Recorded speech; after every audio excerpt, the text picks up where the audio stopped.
जो भी आपकी इच्छा हो, कोई भी आपकी मनोकामना हो सकती है, तो 1 सेकंड के लिए या 5 सेकंड के लिए आंखें बंद करें और उस मनोकामना के बारे में सोचें। जो भी आपकी मनोकामना है, तो आपको कितनी खुशी मिलेगी। फॉर मान लो कि वो इच्छा आपकी पूरी हो गई है, जब पूरी होती है तो बहुत खुशी मिलती है, वैसे ही खुशी आपको महसूस होगी। तो इसके लिए आपको क्या करना है कि वो इच्छा पूरी हो जाए और वास्तविक आपको खुशी मिले। तो सबसे पहले तो ये जानिए कि आपको ये प्रातःकाल यानी कि ब्रह्म मुहूर्त का जो समय होता है 3 से 5, उस समय पर करना है। अगर कोई कर सके तो 3:10 से लेके 3:15 तक, क्योंकि उस समय सरस्वती भी जुबान पर बैठती है। ब्रह्म मुहूर्त का वो समय होता है जब पूरी शक्तियाँ ब्रह्मांड की वहाँ पर मौजूद होती हैं, full of vibration, positive vibes होती हैं। उस समय शक्तियाँ तैयार रहती हैं आपको कुछ देने के लिए, आपकी इच्छा को पूरा करने के लिए। लेकिन मिलता उसी को है जो उस समय पर उठता है, क्योंकि उस समय बहुत सारी दुनिया सोई होती है। अगर आप उस समय उठेंगे और अपनी इच्छा उन शक्तियों को बताएंगे, जैसे हम बताएंगे इस तरह से, तो निश्चित ही आपकी मनोकामना पूरी होगी। सबसे जो मेन बात होती है वो ये होती है कि आपको अपने मन को शांत करना होता है। आपको बिल्कुल स्ट्रेट बैठ जाना है, बाद मन को शांत करना है, बिल्कुल निर्विचार करना है, संसार से हटाना है। उसका बहुत ही ज़बरदस्त उपाय है आपकी प्राण शक्ति। आप सांस लंबा लें और लंबा रोकें उसको, जितनी देर आप रोक सकते हैं उतनी देर रोकें। जैसे देखो ऐसे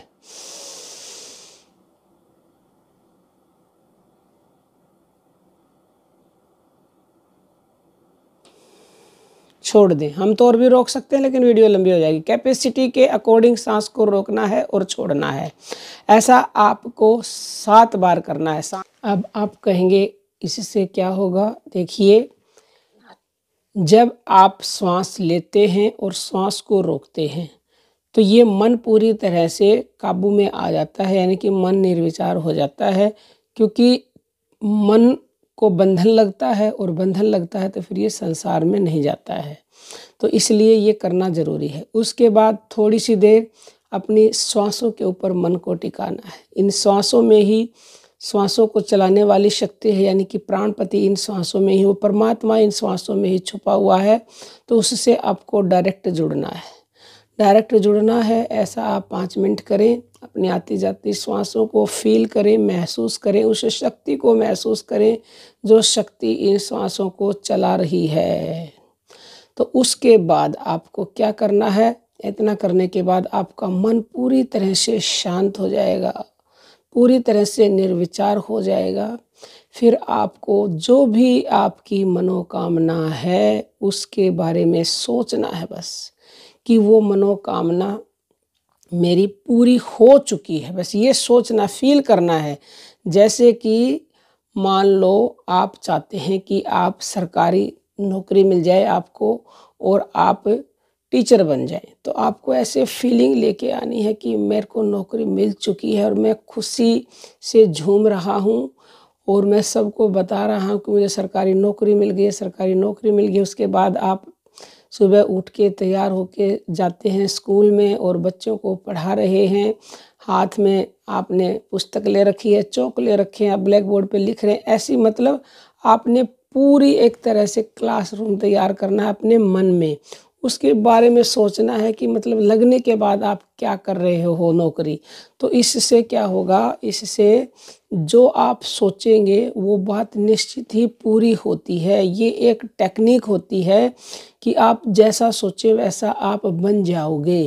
क्योंकि जो ये तकनीक है, मानसिक तकनीक की प्रक्रिया, इसका आपको 1000 गुना ज़्यादा लाभ मिलता है। यानी कि आप जो बोलकर भगवान से प्रार्थना करते हो उसकी बजाय 1000 गुना ज़्यादा लाभ मिलेगा।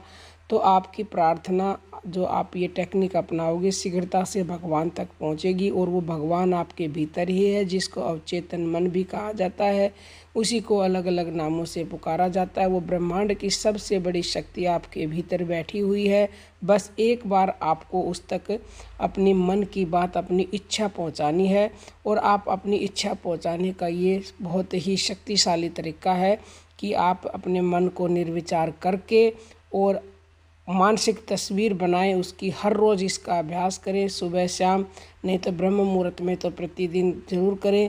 कोशिश करनी है कि 3:10 से 3:15 के बीच में 5 मिनट ही केवल करेंगे तो और अधिक लाभ मिलेगा। अन्यथा जब भी आपके पास समय है तभी करें, अवश्य ही आपकी बड़ी से बड़ी मनोकामना भगवान की कृपा से पूरी होगी। कोई आपका प्रश्न हो कमेंट कीजिएगा। अब हम अपनी वाणी को विराम देते हैं। जय श्री राम प्रिय भक्तों।